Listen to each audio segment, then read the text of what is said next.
Hey, what's up guys, Hedrymas here with another video. This video is going to be a guide for playing Subtlety Rogue on the Zul fight on Mythic. As most of you who got to this fight already know, you can push the boss super fast by stacking Subtlety Rogues, making the fight way easier than it's supposed to be. So let's get into it. First I'll go over the talents and Azerite traits you want to have. So for the talents you want to be going for this setup.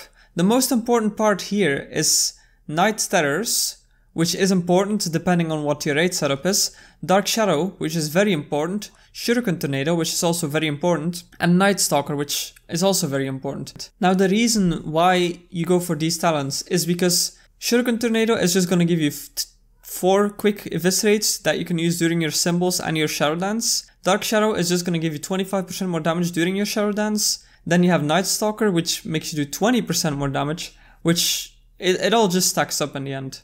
Now for the Azerite traits, you want to be going for Azerite traits that give you buffs, such as Incite the Pack, which gives you Mastery occasionally, which is very strong. This is because the stats you want to have for this fight is Mastery, Crit, Versatility. You don't want any haste. Well, you can have haste. I had 1000 haste on the fight, but you mainly want to be going for Mastery and Crit. The reason for this is because you really don't need haste on this fight. Your Mastery will cause your eviscerates to do way more damage. And if you have more crit, they're gonna crit more often. And then Versatility, of course, just gives you more damage. Haste isn't gonna help you much on the fight, because you will be spamming 2 buttons anyway, and the chance that you'll go out of energy is pretty impossible. For trinkets, you also want to be going for trinkets that give you stuff like Mastery. For example, this one gives you an Agility proc plus Mastery. I use this trinket. You shouldn't really use this one. I mainly use this for a stat stick. It's the best trinket I had for the fight. This one gives haste, but you shouldn't really go for a trinket that has haste. If you have a high item level loaded dice, for example, you can use that one. Or if you have any other Mastery, crits, whatever trinkets, you should probably be using those. Now for the fight itself, you start off with Shadow Strike, which gives you the Find Weakness debuff. You apply your Nightblade, which will make your eviscerates do more damage on the boss. And then you press Shuriken Tornado, Shadow Dance, and then Symbols of Death. What you do then is you just spam Eviscerate 4 times.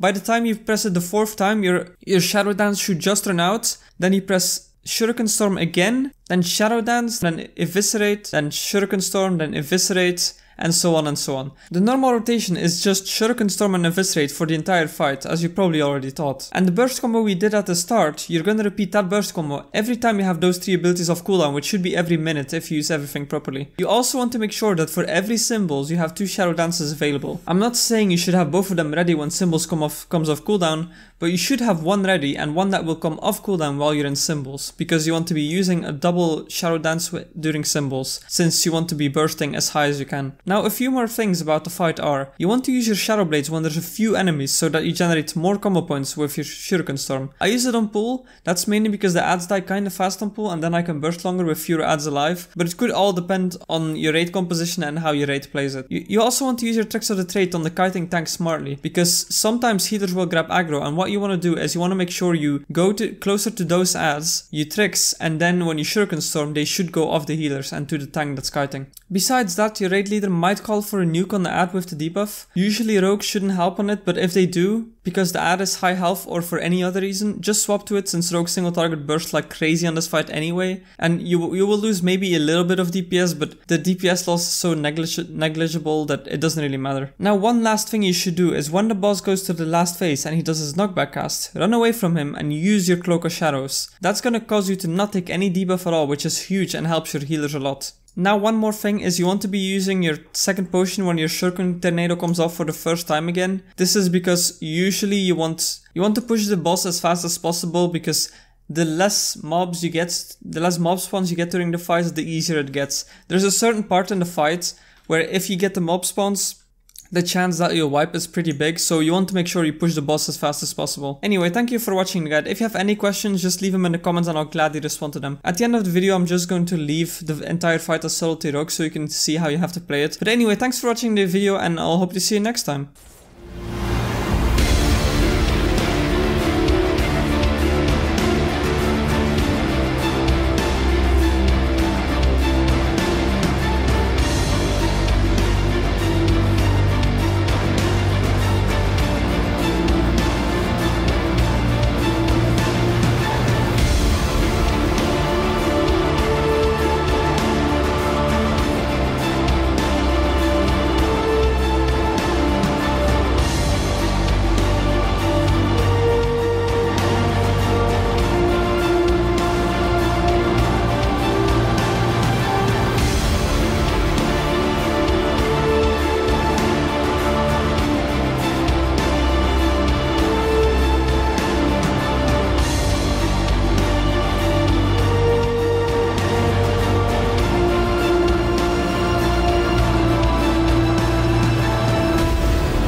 need to